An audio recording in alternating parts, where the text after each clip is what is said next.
We put in work so we get a little bit of a reputation. If someone's doing some shit, flexing a little bit, dude, I don't like bullies. I never have. And you know what? Something that always stuck out to me is usually a bully has never gotten punched in the mouth. And this kid in the front goes, "There's some fat guy over here handing out beers." I stuck my head out the window. It was my dad at the doorway, and every Marine that got off, he handed him a beer and gave him a hug. I was like, I know that fat guy! That's my dad! That's bad. Welcome back, or to, the Hard to Kill podcast. Back in the basement. We are back in the basement, back to the roots, and excited to be here. Can you say excited, man? Like, I mean, do you believe this is happening right now? We talked about it a little bit before the show, but I was at a loss for words. Like, I've had multiple phone calls from people because with our editing was a little slow. Like, hey, where's the Dad's episode? Like, I can't wait to watch that. So the Dad's episode is back on. It's clear. It's crisp. The volume is iffy, but you can hear us. We put some work into it. And we got it to where it needed to be. Right. Yeah. And that was me and you just trying to make it happen. And we were worried because that was some great content right there, guys. For real. Yeah. We got our fathers to open up a little bit, and if anybody who watches this, like your old man's always the near and dear. Yeah. And they don't show a ton of emotion, so to see them show any just was and to hear some of the stuff that these guys had to say was phenomenal. Keep in mind, we didn't do any there's no prep to it. A lot of the stuff that you're hearing on that is the first time we heard it. Yeah. When Tim talked about the guy who kind of showed him the ropes of the industry, I forgive me, I forget his name, but that was like moving to me. Yeah, it was. The fact that guy was like, all right, I am going to hire you, but he walked him down to the bank and said, you're going to put half your paycheck away. A true mentor. Really. There's not a lot of those out there anymore, man. Not a lot of guys that are willing to take somebody under their wing. It's like too that. bad. Nah, it is too bad. But that was moving to me. Like I didn't know the background of either one of our fathers like that until. I mean, coming up without a father must, I can't even imagine that. Yeah, and, having to figure it out on your own, and he's what, one of 6? Yep. Yeah, that's, he did well. And, to me, when I heard that, it kind of made me want to do something like that. Like, hopefully I can do that for someone when, I kind of setting the example for us a little bit. Yeah, I definitely agree with it. And the same thing with my father. Like, my father going to that Scandia kitchen company and them taking him on to same deal to sweep the floors, and then when he left, start somewhere. He ran the place. So it was very inspirational. It shows you what hard work does. Yeah, you put your all into something, and you put your head into it completely. Good things happen. Yeah, you got to be focused, man. That's and in that time period, like in the 80s, like that. There's no cell phones. There's no internet. No.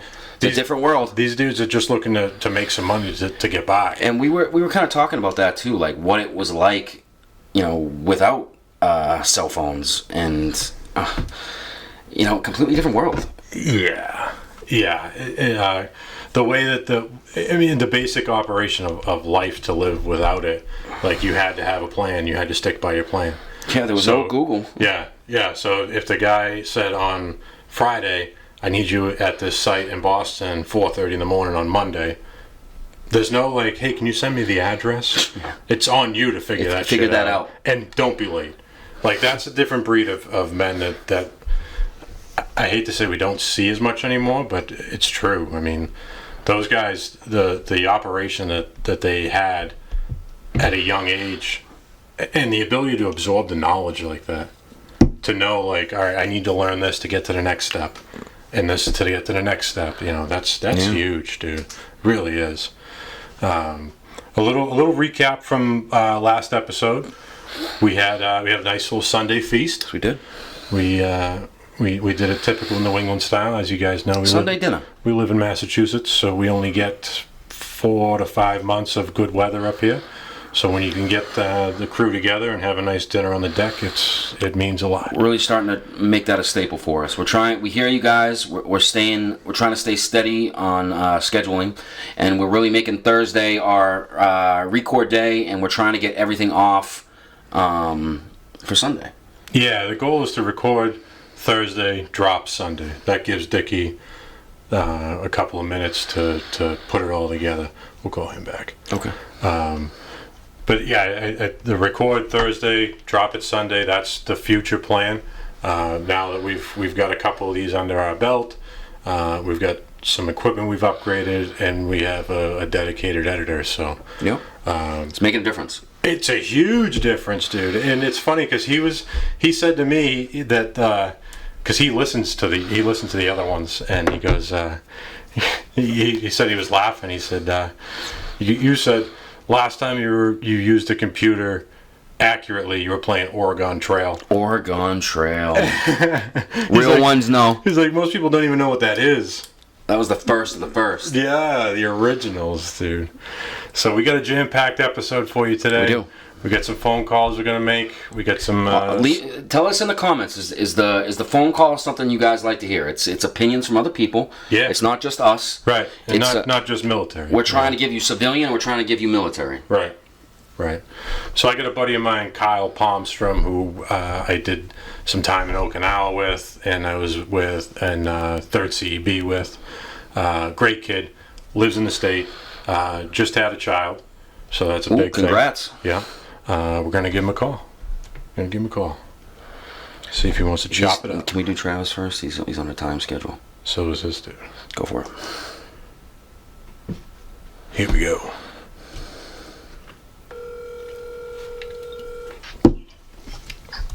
Hello. Mr. Palmstrom. How are you? I'm wonderful, buddy. I'm sitting here with my friend Nick. You're live on the Hard to Kill podcast. Nice. Kyle, how's it going, brother? Pretty good. How are you, Nick? You know, I'm hanging in. We got this call-in thing going now for the first time, so you're kind of our guinea pig. I think you're the 3rd caller coming in, so fucking make it good.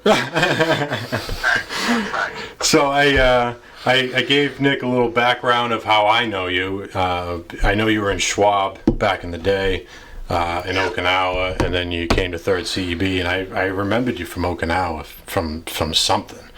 Yeah. But yeah, give me a little background.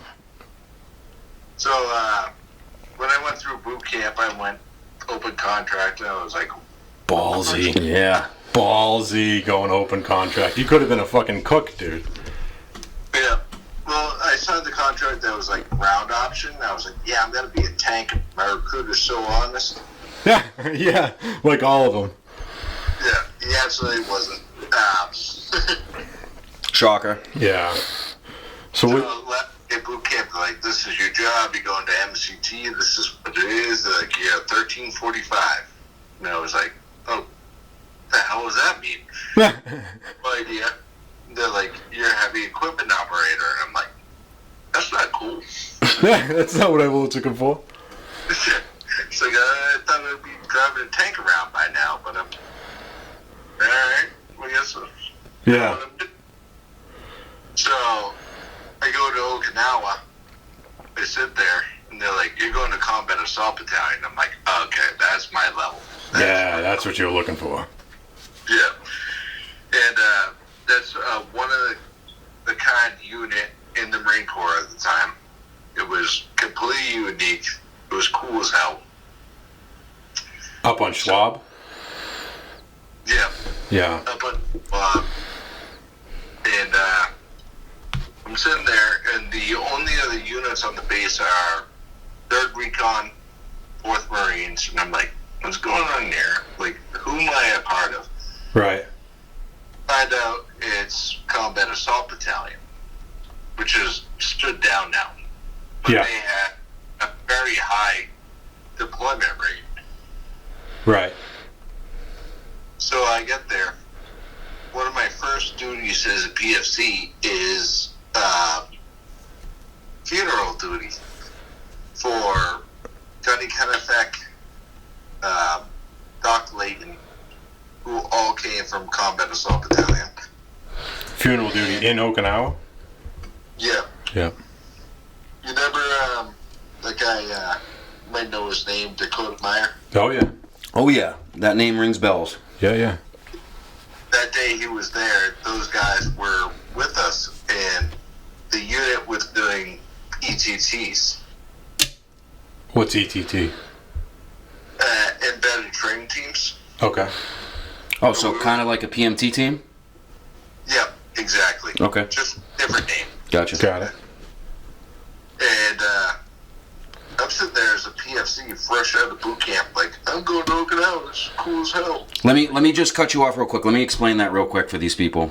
So, ETT teams, PMT teams were basically a group of Marines thrown together that were embedded. So they lived outside the wire. A very dangerous position to be in.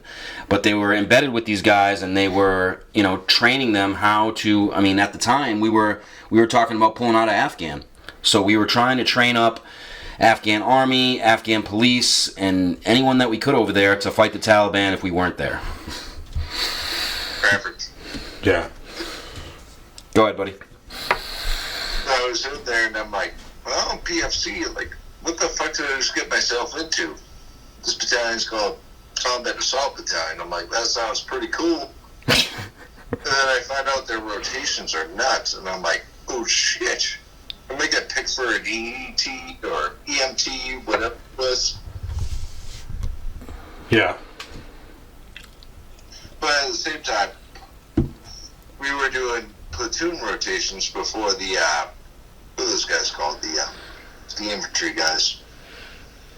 Grunts? Well, the grunts that did engineership. Combat engineers? Oh, you got it. Bingo.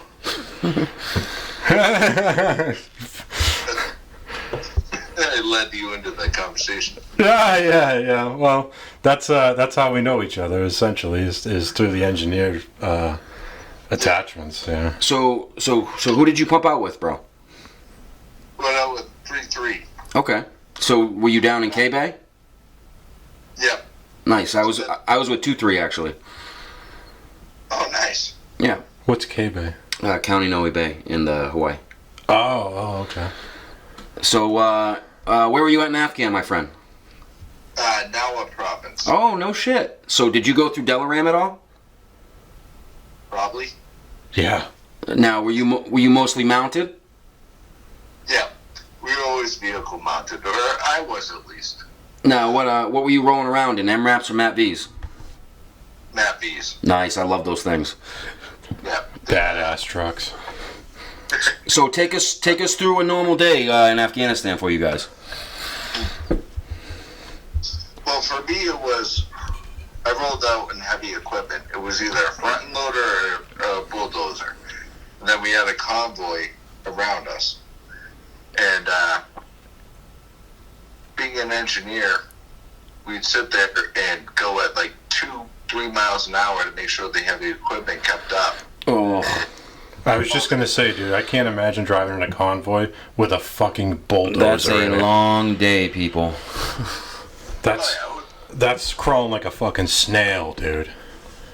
2 miles an hour, we'd sit there and 2 miles an hour. 130 degrees. Oh yeah. Yeah.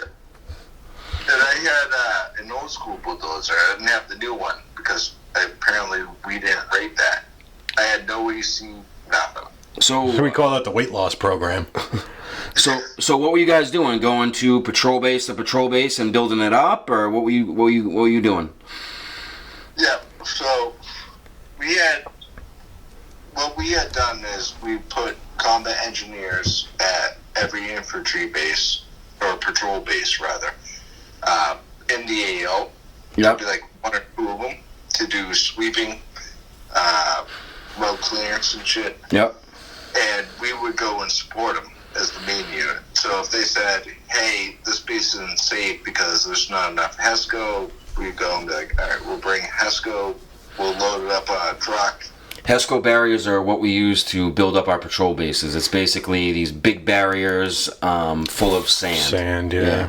Basically mock walls.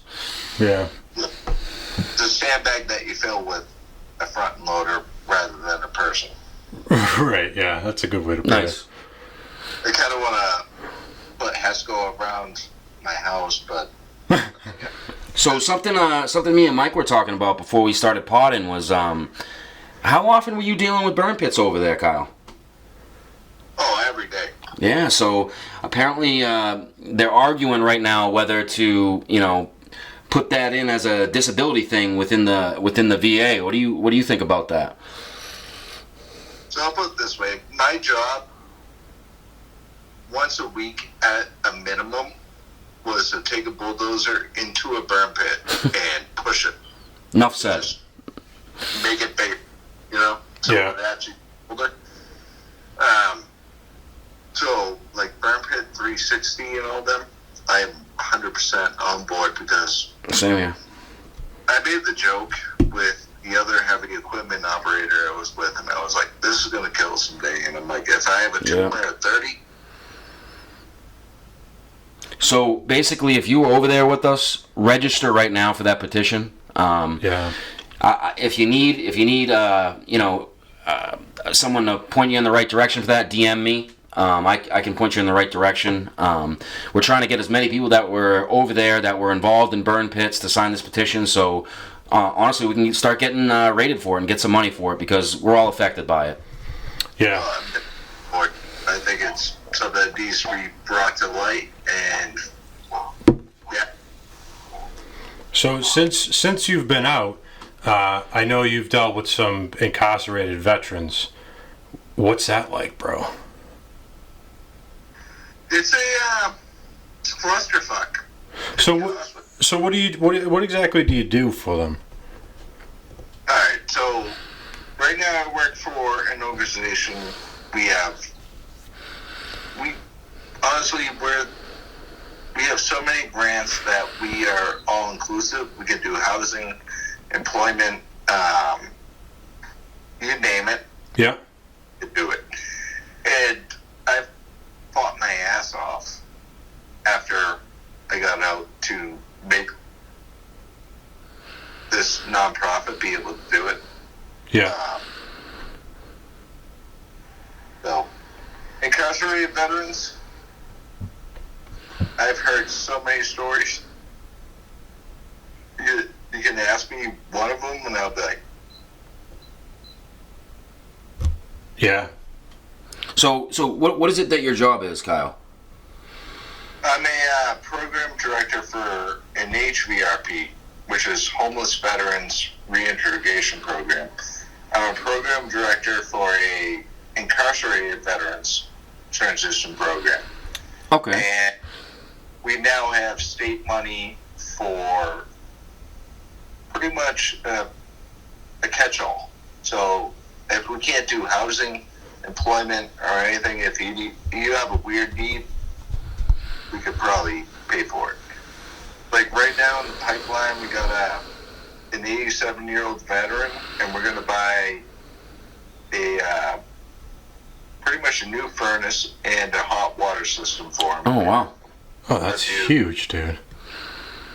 I didn't know your reach extended that far. It hasn't until I fought for it. Oh yeah. I mean, you don't get it till you fight for it. I mean, that's What about two veterans that need a podcast studio? Yeah, you got that in the budget.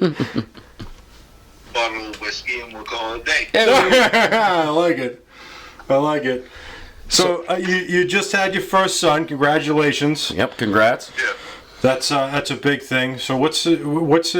Give me the rundown, dude. Like we in the Marine Corps are up at the crack of dawn, work 24 hours straight if you had to. What's it like being a dad with a newborn? Well, the newborn part was tough. You wake up at 2 a.m. and he needs a bottle.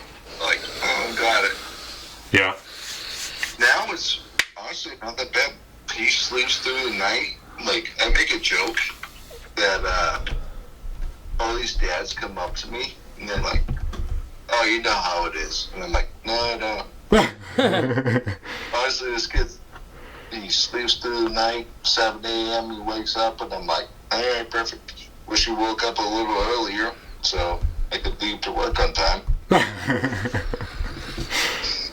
All right, man. My kid's pretty good. Good. Yeah. And I feel bad for everyone who's like, oh, yeah, you know, waking up at 3 or 4 a.m. I know. Yeah. Well, Kyle, what do you think about this podcast we got going on? You think it's a good idea? We kind of just started it out of the blue, and we're just really trying to help guys like us that are coming back from overseas and, you know, having trouble talking about some of the stuff that we're going through. No, I think it's awesome. And if anyone in the world right now needs to talk about it, it's Arbo, and could put it in, hey, I'm just chill as hell. Yeah. Put it that everyone understands. It's definitely you guys. Thank you, brother. I appreciate that. And Kyle, thanks for calling in, you know, today. And if you could try to talk about us as much as you can. We're just trying to spread the word and going through all avenues to do that. I definitely will. Yeah, thank you very much for your time, brother. I appreciate it. It was good talking to you. I'll talk to you probably next week. All right, definitely. All right, brother. Thanks. Later. See ya. Kyle Palmstrom, ladies and gentlemen. Good dude. Great dude. Doing a lot outside of the Marines. Like after we get home, helping with homeless vets and That's huge. incarcerated vets.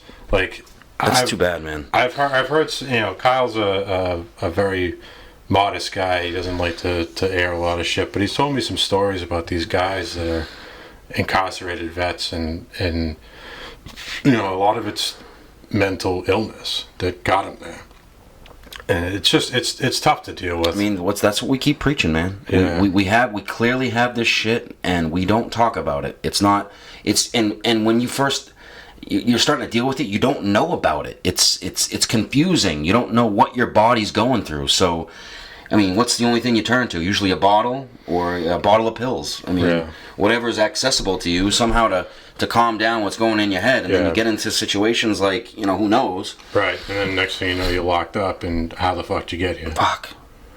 Yeah, he deals with that stuff all the time. Shout out to him, man. That's not easy to deal with. Good dude, though. Good dude. Lives around here. I've always kept in touch with him. And Humble dude. yeah. He's very doesn't like to put his stuff out there, but I know he's got the stuff to talk about. So what I'm realizing is that we kind of have to walk the line between what we went through and what we're going through now. Because, I mean, I love telling stories.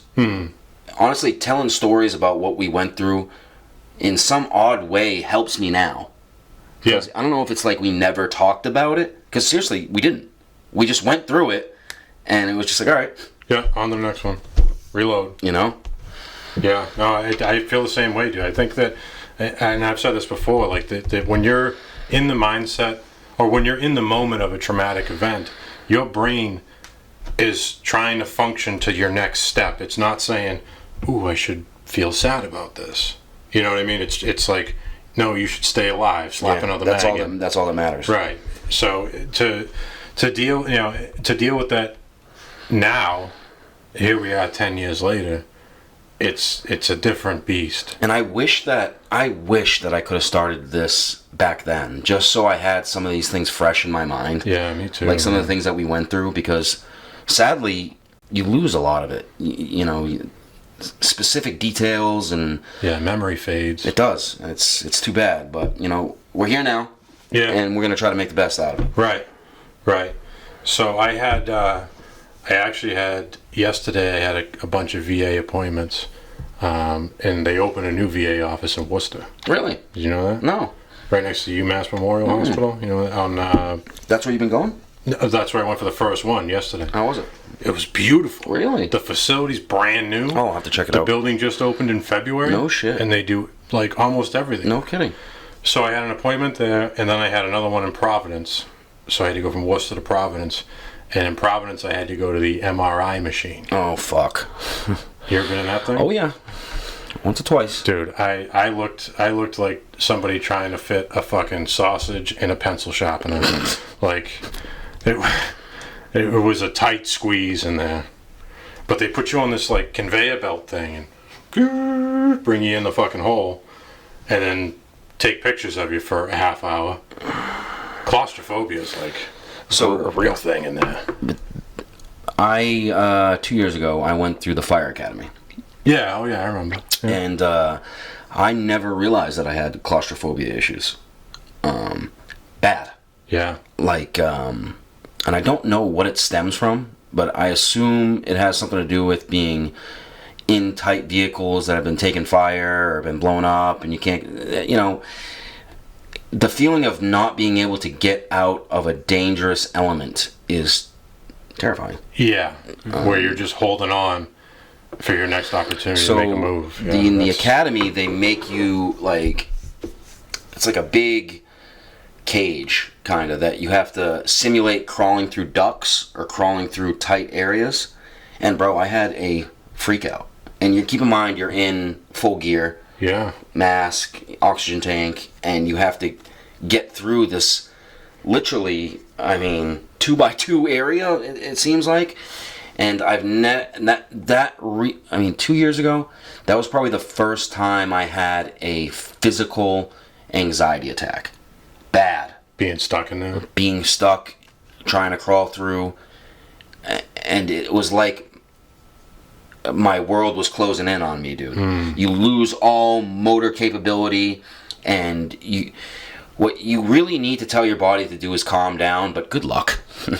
Yeah. You know, everyone says that especially you need to calm down and breathe. Yeah, really?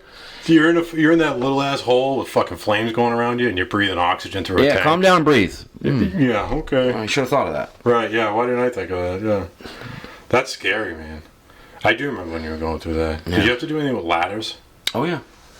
I'm scared of heights. Heights aren't your thing either? No. That's why we went in the Marines, dude. Yeah, ground force. Ground and pound. That was the, that's what we needed. I couldn't go to the Air Force. I don't swim that well, so I couldn't go to the Navy. You know, the Air Force does have one badass MOS. I think it's Air Force. It's the PJs. Yeah, the parajumpers. Yeah, dude. Those are some fucking high-speed individuals, dude. Those are the Marines of the Air Force. Yeah, basically they get called to any Casevac situation where pretty much 9 times out of 10 it's popping off. Oh, yeah. If someone's, laid out or fucked up. If you're evicting casualties and bodies, then usually there's rounds firing. The LZ's hot. Oh, yeah. Yeah, and you gotta have somebody to fucking cover you to land it, and then load it up and take off. So, I wanted to try to bring up something today, and this is kind of digging into the past a little bit, but I don't think we've ever really discussed a firefight, the elements that go into it. And there's something that I've heard before, ever deploying or getting into a fight, and it was called the fog of war. And I don't think I really appreciated it until I actually was in a situation where it applied. And yeah, have you heard of that before? Oh yeah, absolutely. Yeah. So experience. Give me what you... What we refer to as the fog of war, I believe in my mind, or in my perspective, is a change in your mindset. The fog is blocking everything else out of your life for that moment, other than survive, fire back, look out for your guys. Yep. And when you're in that fog of war, nothing else matters. Nothing around you matters. It only matters to the guy in front of you and the guy behind you, and how many rounds you get left. It's almost like a second sense. I look at it like a mind state. Like your brain snaps into that mind state. I don't know if you noticed though, only certain individuals could do it to a certain degree. I've seen dudes freeze up. A significant amount of them freeze up, dude. And unfortunately, 9 times out of 10 who they were? The talkers. Yeah. The people that talk that shit all day. That try to force belief on you that I'm a tough guy. You know what I mean when I say that? And really what it came down to were the people that you would never expect that were with it or about that life, that were absolutely operating in combat. Yeah, The they ones that strived. Yeah. That I knew guys like that, dude. When you hear that round go by you and it cracks a sound barrier, cracks, like snaps, it makes snap, crackle, pop, if you will. It makes that snap when it goes by you. My hairs are sticking up on the back of my neck right now. Just when he said crack, it's just a sound you can't emulate. It's it's happening. Yeah. And for some guys, you hear that, and their thought is like, drop down, find a spot, move around, advantage of cover. Yep. And other guys hear that, Deer in the headlights. and yeah, they freeze. Yeah. And it's a sickening feeling when you see that. and it's nothing against No. nothing against the guy that freezes, but it separates the boys from the men. You're not meant for it. Real quick. Yeah. Real quick. Yep. And you can be as tough as you want in garrison. If I see you freeze up in combat, Yeah, you're not getting another chance. yeah, you're all done. There's only one chance in combat. Yeah. And once you show those colors, I'm sorry, my friend, that's not meant for you. Right. Yeah, and it's not meant for everybody. You get into positions like that, it's not even about you. You turn everyone else is at risk. Well, yeah. It's not At that point, we're you're not even thinking about you just being froze. You put everyone else's flank at risk. Right. Because At that point, you're operating as a unit. you can't do your job. And if one person can't do their job in your impenetrable unit, as the Spartans would say, you open yourself up. Yep. Exactly. I couldn't have put it better. If the unit doesn't run like a clock, there's an issue. We all have our jobs. Right. And if one person does not do them, it breaks down. Yeah. It's a sickening feeling when you see someone that you've trained with for months on workups, on ranges, anything like that, just freeze up next to you, because it kind of brings the demeanor down. It's like, oh shit, he's freezing up. What else is going on, dude? Like, I mean, if you're operating in a situation like that, and all of a sudden your boy's deer in the headlights, it's like, what can I do to snap you out of it, dude? Right, like, you got to right. pull that trigger. That's your section right there. Right. Yeah, and as a leader, like, how are you supposed to wake the guy back up? How are you supposed to At say, that hey, point, you fucking hit get Yeah. that dude on the dirt and fucking fire over him? period. You got to do his job for him. Yeah. He's no longer. He's no longer an asset. He's a liability. No. Yep. And again, it's not to knock those dudes. No, we're not knocking them. We're just talking strictly. That's how it affects Yeah. the operation. Yeah, we're talking strictly firefight operation right now. Yeah. And if you don't act, and that's something that when you get back to the rear, when you get back to civilian life, that kind of fucks you. If you react to things. You know what I mean when I say that? Absolutely, dude. Because I am that way. Like I have that initial reaction. If you don't react in combat, you are dead. Yeah. Period. And when you come back stateside, and you have that same mentality, it tends to fuck you over. Because nobody else is thinking that way. It's true. It's only you. Tell me how you get that out of your system. You don't, dude. I've still to this day. When I've it never saved gotten that you out. multiple times. Right. Yeah. I don't know how to get that out of my system. I think that's something that'll be embedded in me for the rest of my life. You know what? I don't want it to leave.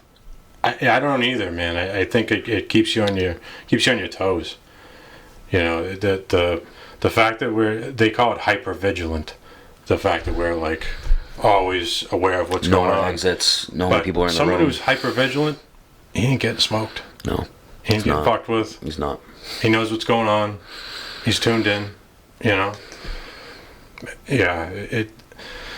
But it really just seems to me. I mean, I'm not trying to keep saying this, but we went through this life. We lived this life, and it seems like now it's a bad thing. It seems like we were pushed out to a certain degree, and that attitude and that mindset is wrong. The alpha is no longer needed. That's the way it's portrayed. The alpha, we're not a significant place of war anymore. So your shooters don't have a job. Yeah. And, you know, it sucks when that comes to it because, you know, a few podcasts ago we were talking about a problem that's in America right now with school shootings. There's a job, yeah. Plug Yeah. that for me real quick.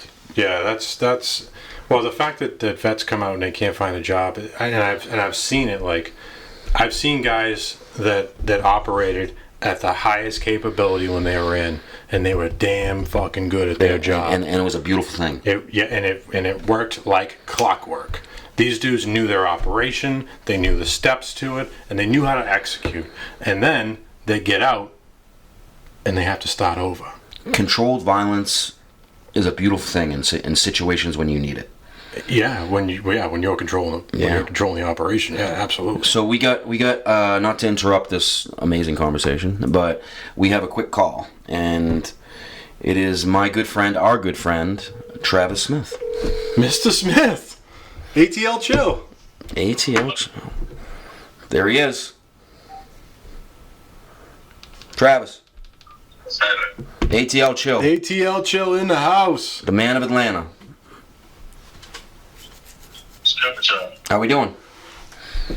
Cool, man. I got Phil. What'd you say? How we feeling? Yeah. We're all right. We're in the middle of actually kind of a unique conversation I was hoping you could weigh in on. We were talking about how, I know this is kind of random, but you know about it. You lived the life. The alpha isn't needed anymore. We were talking how we were trained to do a certain thing overseas, and how when you come back home, it's hard to shut that off. It's, you know... Almost like you're stuck in that mindset of the hypervigilance. And just curious if you ever dealt with something like that. You said the apples aren't needed? No. Like, just the feeling of making decisions on the run. Or just hypervigilance. No, I get it. I get what you're saying. No, you deal with it every day. But, are you curse here? I don't know. Yeah. Oh yeah, say whatever you want, brother. Say how you feel. Yeah, Taylor words, man. You know. No, do you think, No, Travis? not here. Not on the hard to kill part. But no, society's just weak as fuck, man. To be honest. So they try to emasculate a lot of like tarnish, if you want to call the term like alpha male, like being a man these days. They want everybody weak. It's sad. You know what I'm saying? So, and that's just the agenda anyway. So it's like you can push women. Nothing to get like women are smart anyway. There's a whole bunch of women with degrees and blah blah blah, and they kind of like push them on the economic scale almost. It's kind of like on the relationship wise. That it kind of does something to the structure of like men and women anyway, because some women end up having a power complex when it's like they just get uplifted. So it's like if you're a man, at any time you go somewhere, they'll call you toxic. They call it toxic masculinity. Oh my God, Dude, that's stand on what a man stands on. You know what I'm saying? I don't have to. Where did that even come from? What? Toxic masculinity, like what? Because society wants people to be weak. You know what I'm saying? Because they don't want men to be men. You know, I ain't saying they want you to be everybody to be gay or anything, but it's just like they want people to be soft. You know what I'm saying? Doesn't it feel like we're like the older guys now talking like this? I mean, I feel like I understand the generation before us so much more now because they were saying similar things. So do I, dude. I feel like you know, all those times that when we were in, we heard about like the old core. Yeah. Like we are the old core now. Yeah, I know. You know. On the military side, but I'm saying like on the society side, just be like regular civilization, where like they're pushing that anyway. You know what I'm saying? Like Big time. I seen a young dude in Best Buy with fingernail polish on. Oh like, man. It wasn't colored, and I ain't telling people they don't need to get their hands, you know, I guess cured. I'm not doing that. I get a pedicure. Hell But yeah. I'm not getting polished on my nails. So, That's still a little suspect, to be honest. Oh, stop it. Stop it. Travis, I'm with you, dude.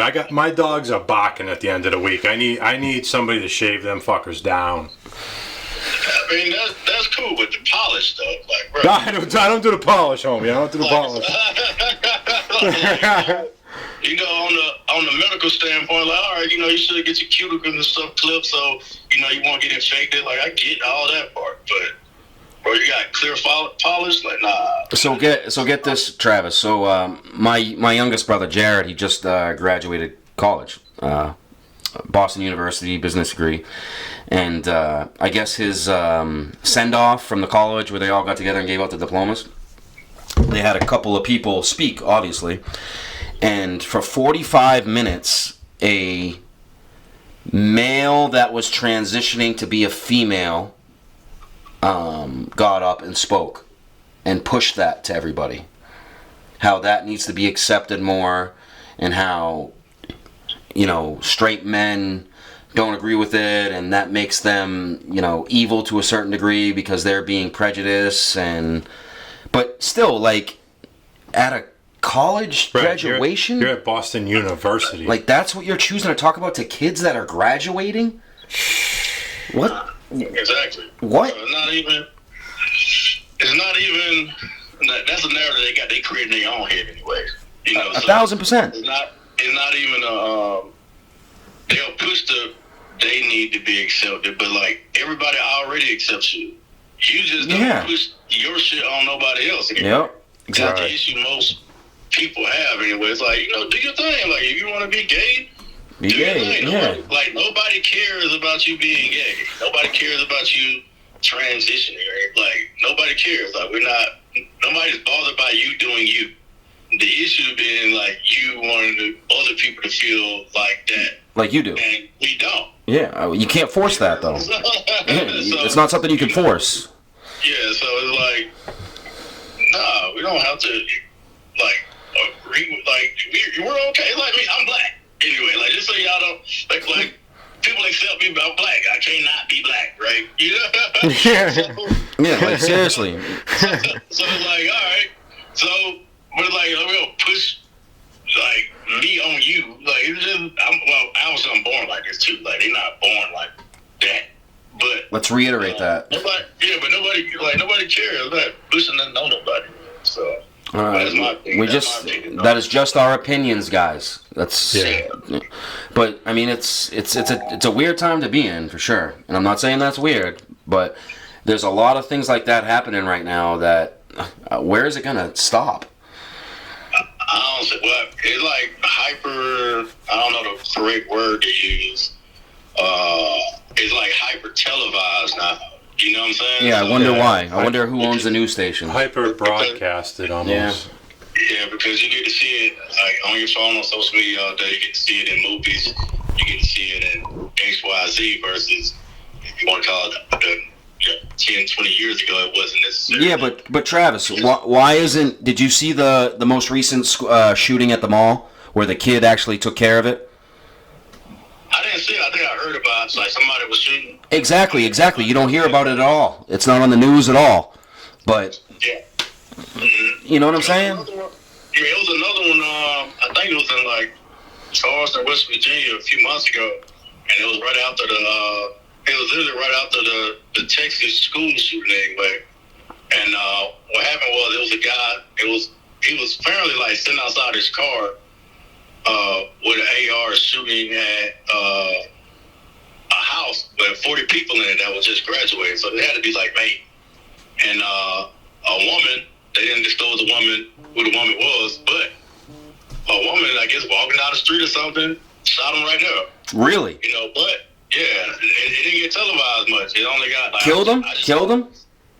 Yeah, killed him. Oh, dropped him. Shit. But the thing is, this is why it's important, is because if that had happened in New York, then 40 people could have been dead because they got out of gun law. Yep. That's the kicker. It was only because she was a law-abiding citizen that was able to purchase a firearm. But meanwhile, in New York, they make you jump through a million hoops just to have a firearm to protect yourself. Do you guys understand that criminals are going to get these guns no matter what? These hoops that your guys are putting is just going to make the people that are going to do it legally make it harder for them. Right. Yeah. Yeah. New York got the strictest gun laws already, and guess what? People get killed every day in New York by Facts. guns. What's Something I didn't do real quick. I'm sorry. It was kind of rude of me. Can we give a little background on you, Travis? I haven't introed you yet, and I'd like to just tell them a little bit about yourself. I'm Travis. Hey, everybody. Yeah, that's been Travis. Yeah, I'm from Macon, Georgia. Went into the Marine Corps at 20. Served with the guys that's on the podcast. So he's being modest right now. So the three of us went to boot camp together, and honestly, the light of our boot camp was Travis Smith. Well, yeah. I mean, how else can you put it? Yeah, you only remember so many names from the platoon, but that is the top name. Mr. Smith was at the very top. Oh.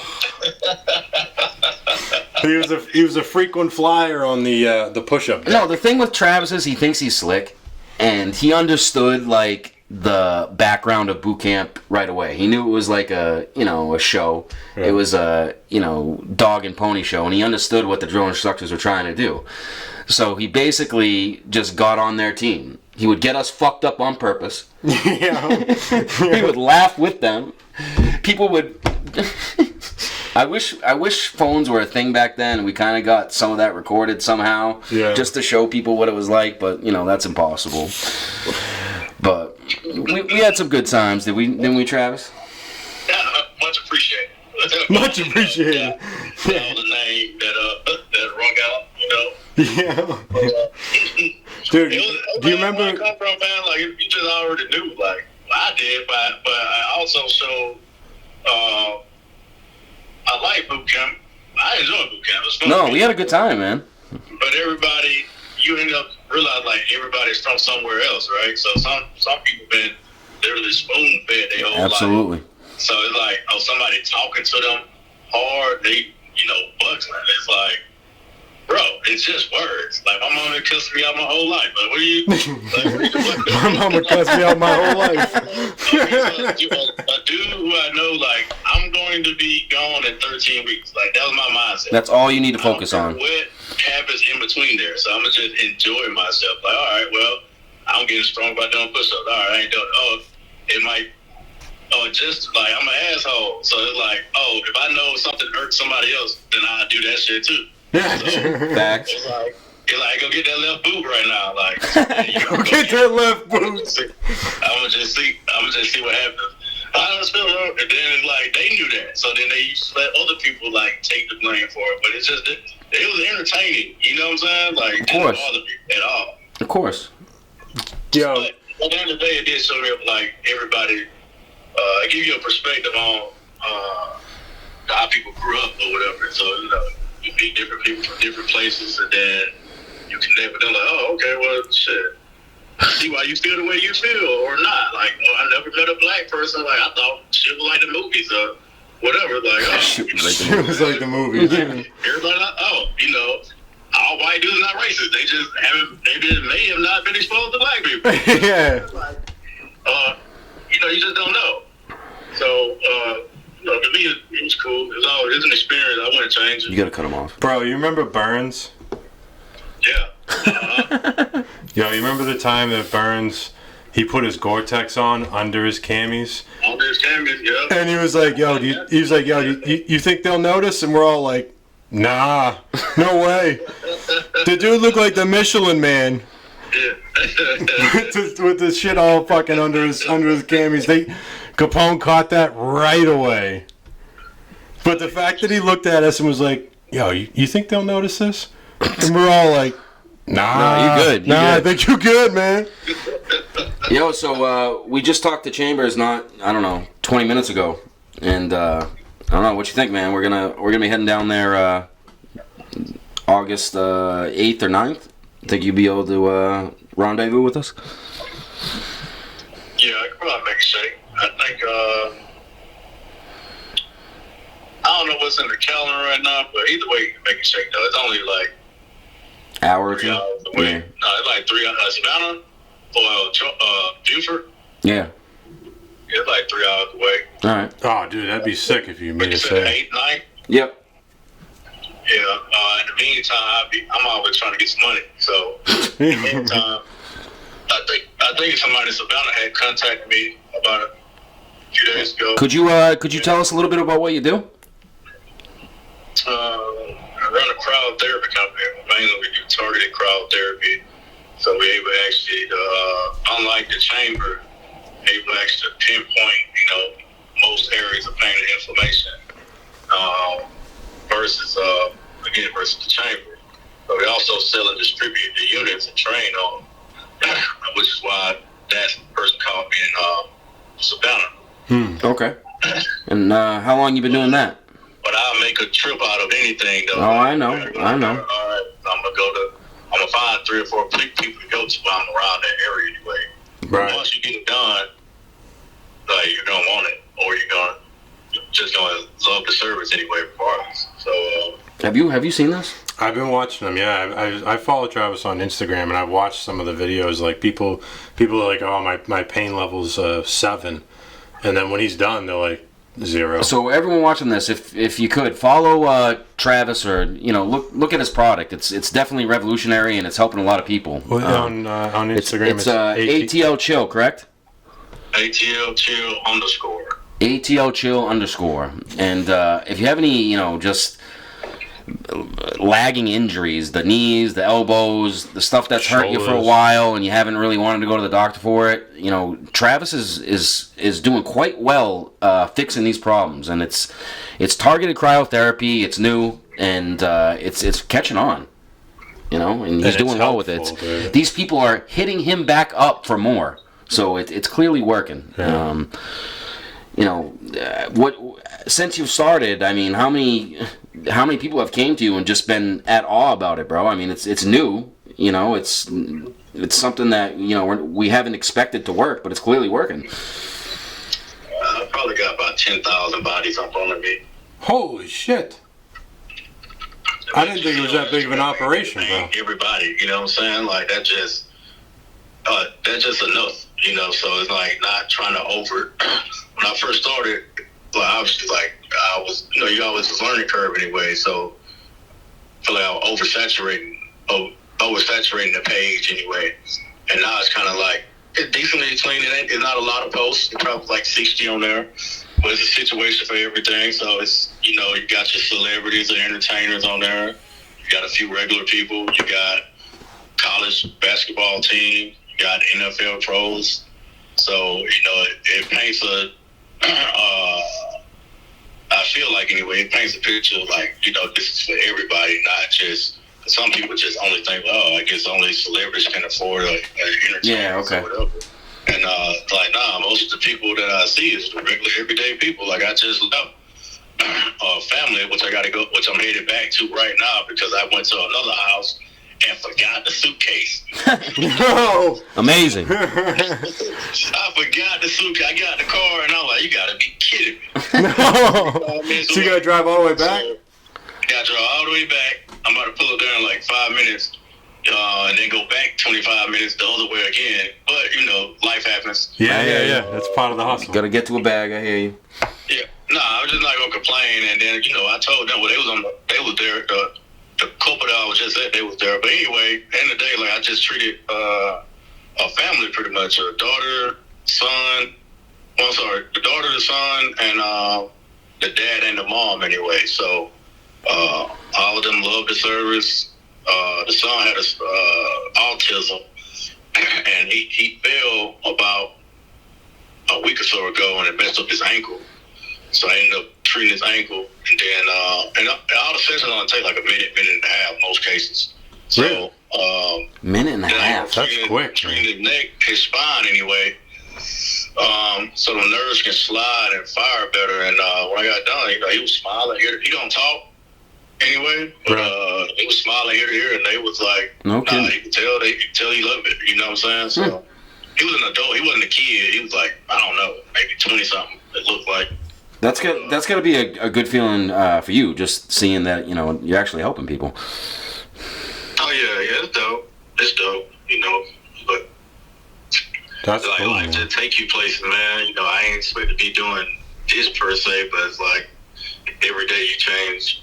Like you live the same people quality of life, because it's like you're like, you'll be talking to somebody and you're like, oh, what you do, man? I say, I do this, and like, man, my knee been killing me for 10 years. Exactly. Yep.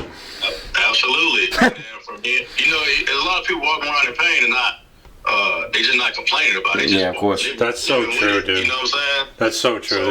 Especially like the older crowd, those the guys that are like 45 plus. They're ashamed to say. Yeah, they get used to it. They're like, oh, my back is killing me, but I Yeah. can't talk about that kind of thing. Yeah, exactly. When in reality, Travis fucking tuned you up in 2 minutes. Yep. Yeah, and when you're not in, like, I done been in pain. Like, I couldn't walk for like 4 months, like 3 different Yeah, he times. fucked himself up pretty bad. What'd you do again, Travis? I was in Afghanistan again. I took a contract job as a firefighter, and herniated 2 discs anyway, and impinged on my sciatic nerve, so I couldn't walk. Couldn't walk for like 4 months. Ended up doing 1 surgery. I was good for like 8-9 months. Then the scar tissue healed over that disc, and it impinged on the sciatic nerve, so I couldn't walk again for another 4 months. Got another surgery, and I was good for another 9 months, and the same thing happened. But this time I was on my floor. I was always reading, like, that's one thing the Marine Corps taught anyway, well, for me anyway, so it's like, shit can always be worse, right? Oh, yeah. Yep. Oh, yeah. It's like, even though I was fucked up, I ain't complain about it. So a lot of people didn't even know that I was fucked up. You know what I'm saying? So, because I just don't complain. So as I'm reading, researching a lot of stuff on back, spine, blah, blah, blah, and I came across this first unit, and they didn't necessarily market it for the pain, but I just know science, and I was like, man, I think this should help for my back, because if you can decrease that scar tissue that's on that nerve, that's the only issue. Most people live with a bulging disc, they just don't know it.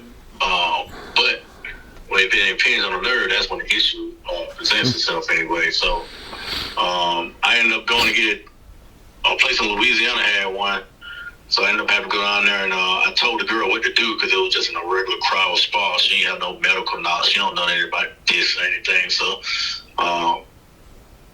ended up going to do that, and I was walking, and so I was walking in 2 days. Damn. So that's why I ended up starting a company anyway. Like, man, so many people need to, we veterans, every veteran I know got back and knee pain, especially when the theater anyway. Yeah. That's just awesome that you have a feel good story of your own, though. That you used it and it helped you get back to where you're at. Oh yeah, 100%. That's huge, man. Good for you, man. Well, I know you got to get back out there, man. We appreciate you calling, and we'll be in touch soon, brother. All right, man. I appreciate y'all, man. Be safe. For everyone out there, ATL Chill _ check them out. Find him on the gram. See you, Trav. Yes, sir. All right. Mr. Smith. Mr. Smith. Always good to talk to Mr. Smith. So, Travis Smith has been, weirdly enough, there's some people in the Marine Corps that just stick with you. Yeah. And Travis has been one of them dudes. Completely from somewhere else. You would never expect connecting with someone like that, but Travis has been solid with me since day one. Loyal, always give you the shirt off his back. Just a good dude. And I'm grateful for meeting him, and I'm sure Arbo is as well. Absolutely, man. And I'm stoked to see his business taking off. So I watched this kid start from absolutely nothing. No one supporting him, no one helping him. Started with 1 follower, and now he's how many? 10,000? Yeah. Well, he said he's touched 10,000 bodies of the cryotherapy. That's a lot of fucking people, dude. Give him props, man. Good for him, man. Yeah, for real. Attaboy, Travis. And all you guys out there, just if you don't want to follow him, fine. Check out his page. I saw it, and even if it wasn't my boy, I'd look at it and be like, man, is that really working? You know what I mean? Well, yeah. I mean, and he's got multiple reviews on there of treatment patients that their pain level before was at a 7 or an 8, and he talks to them after, and they're like, I'm at a 0. Yeah. And for guys like us, like he said, with the back pain, the We knee got our pain, little, yeah. shoulder issues, all these same issues that most Marines come back with. That's a huge output for it. Another sip. These are flowing good. They are. If you guys haven't tried them, High Noons. Yeah, I mean, no free ads, but they're delicious. I think they're kicking the shit out of the other one. I wouldn't bat an eye at a White Claw if I had a High Noon in my hand.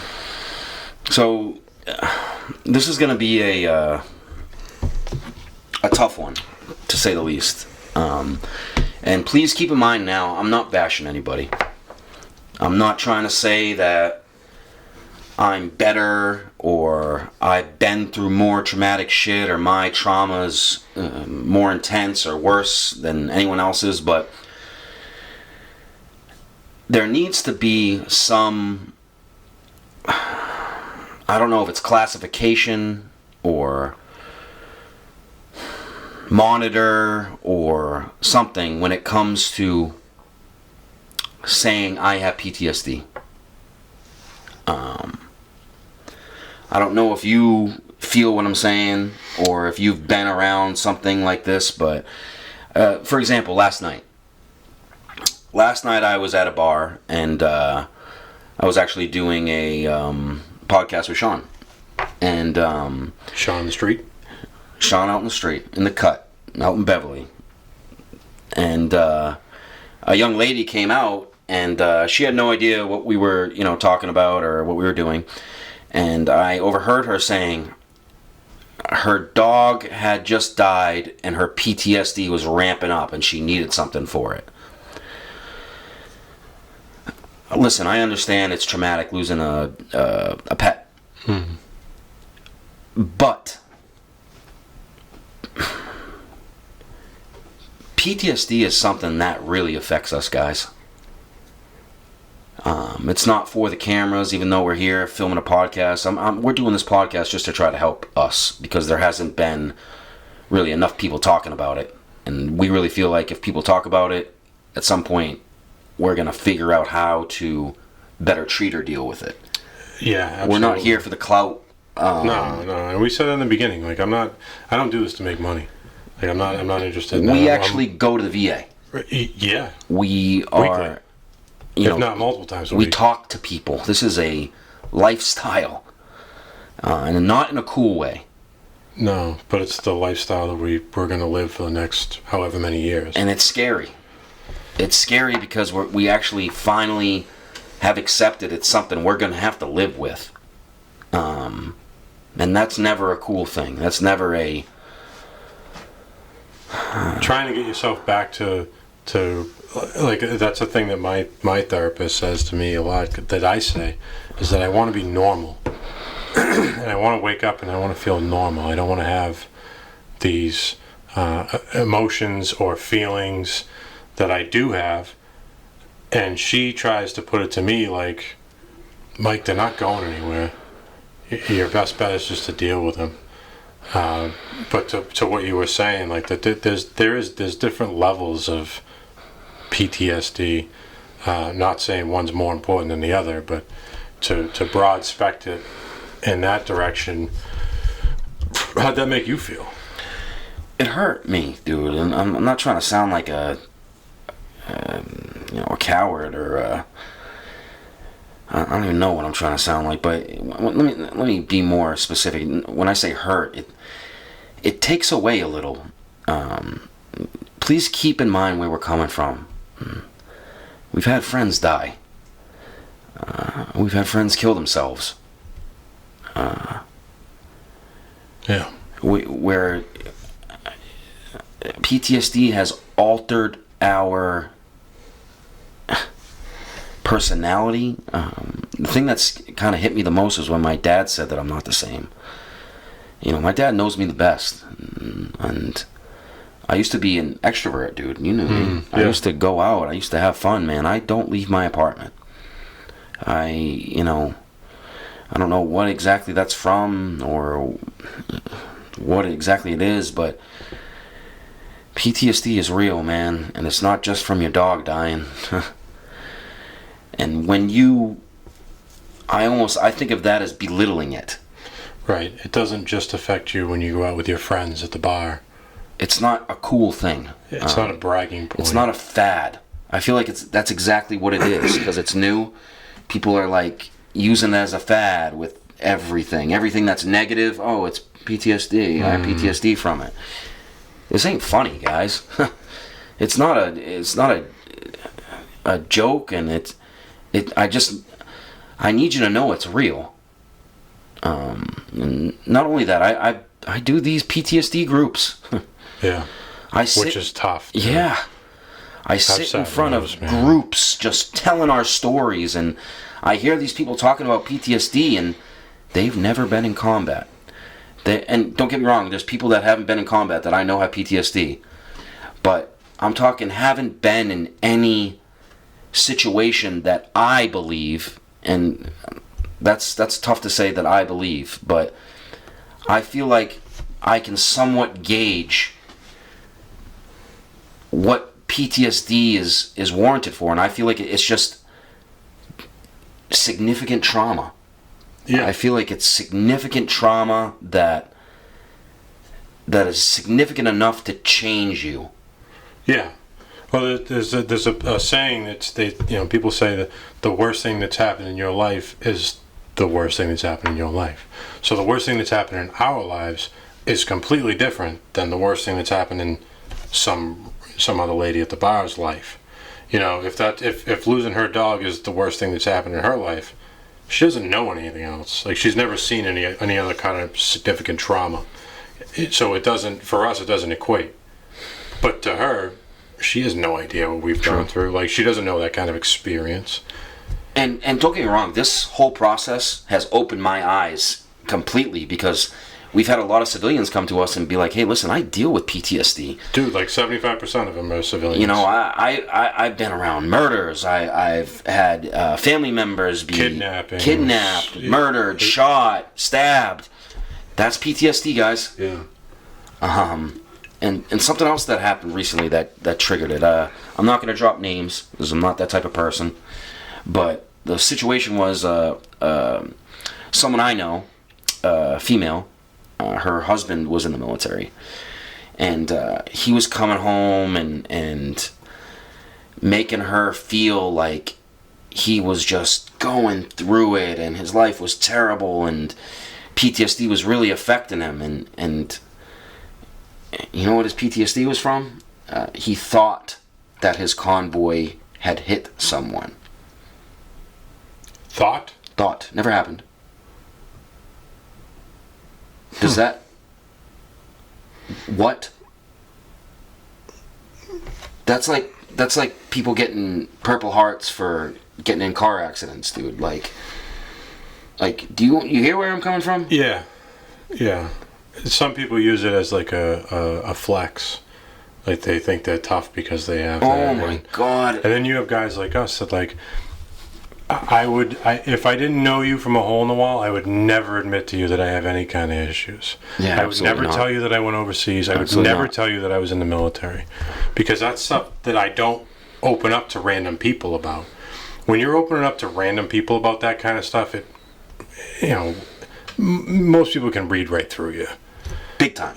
That you'd hope. Yeah, trust me, dude. My PTSD is not something that it's not my topic of conversation. Because it makes us nervous. Dude. It makes us fucking nervous. And it makes you feel vulnerable as to, like, who's listening, who's going to hear this, and how are they going to judge me on my actions under fire? Like, we've said some stuff on here, but I've got a lot of stuff that I haven't aired out, and I don't know if I will.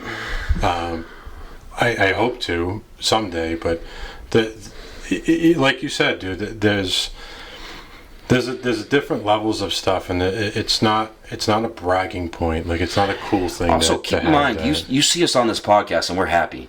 This is going good for us. Yeah, actually, dude, I was looking forward to this. Like, this is our therapy. Yeah. But don't get that twisted, because we go through it, and we've been through it, and it's not always happy and smiles. No, it's not. It's I think this has been great for us. I know it's been great for me. I think it's been good for you too. But big time. if for you guys that have been following us for a little while, you can notice from episode 1 how we were. I hate to use the word tense, but we were kind of tense in talking in front of a camera. And now here we are, episode whatever, and it's just like a normal conversation. It's like a normal, I feel like we're sitting in my That's kitchen. why this stuff is so easy to say, because we're not in front of you guys.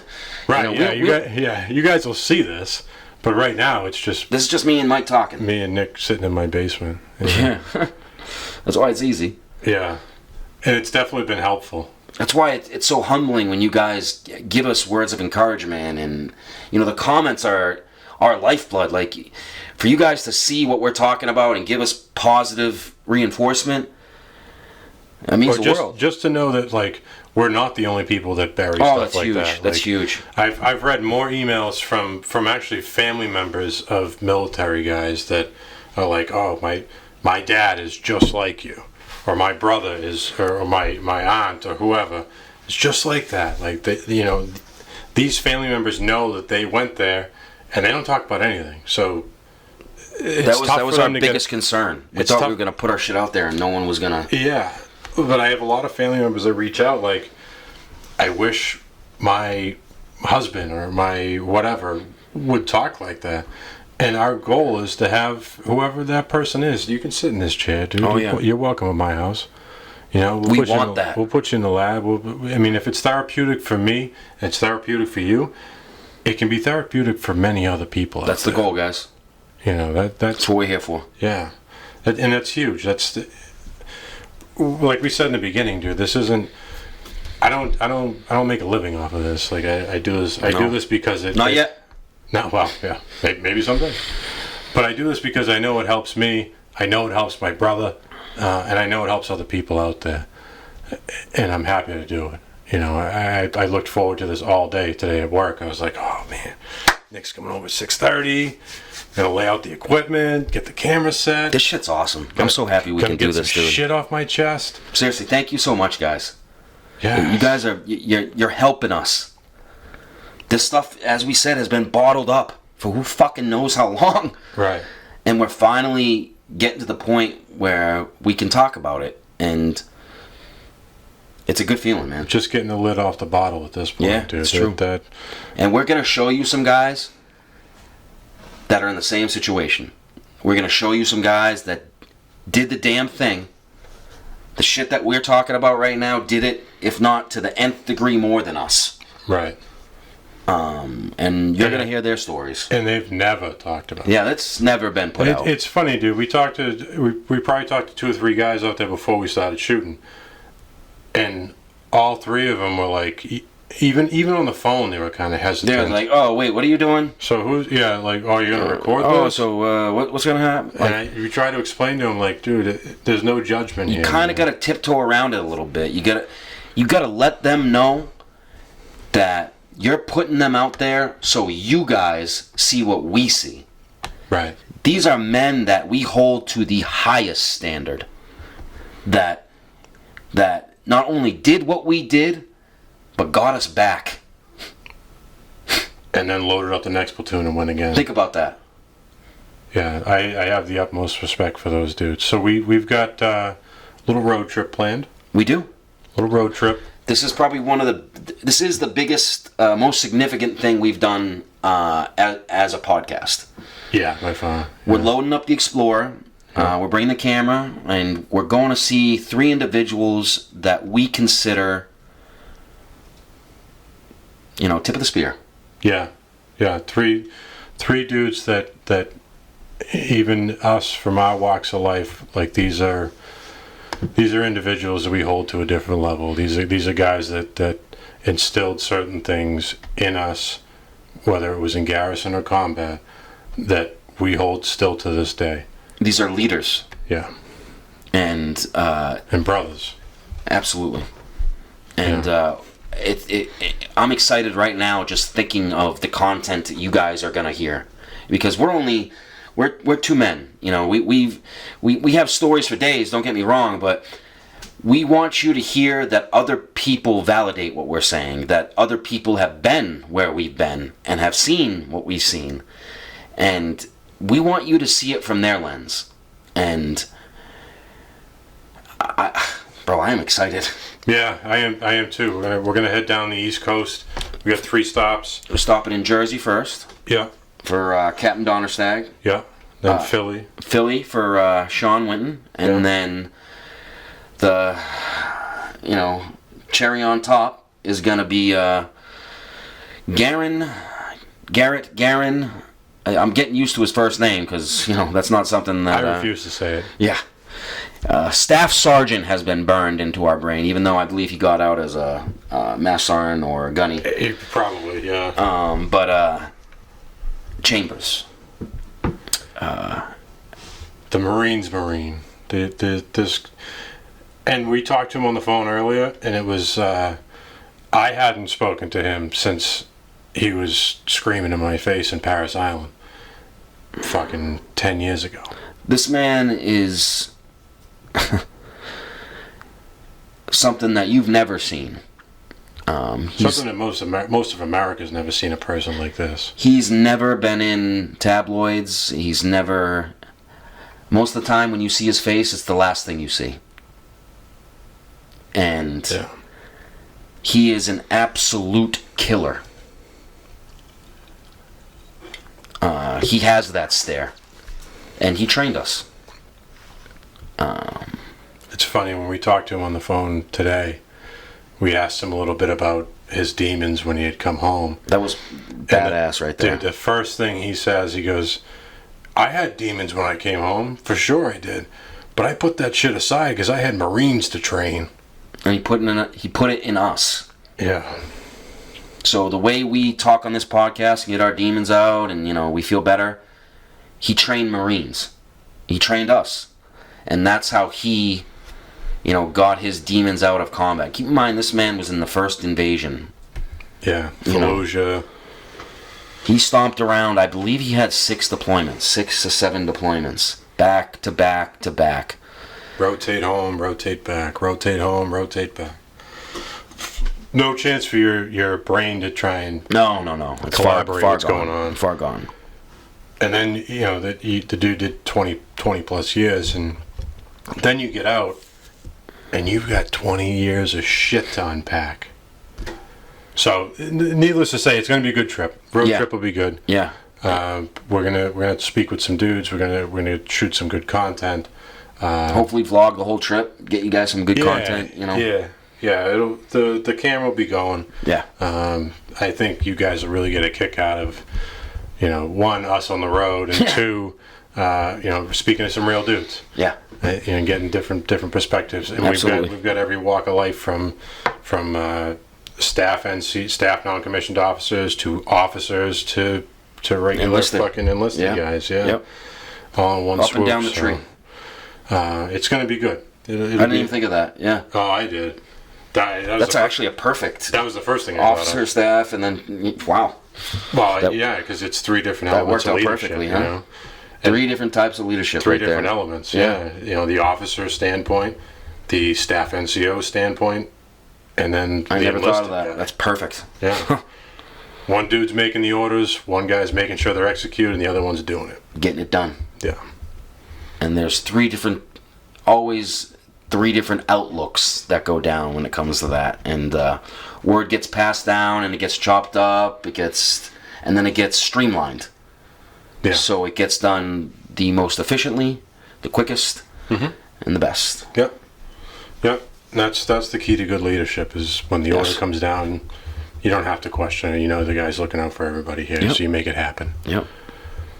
Yeah. I'm excited, man. It's going to be a fun trip. And we really hope that you get the most out of it. This is nerve-wracking for us. These are people that they're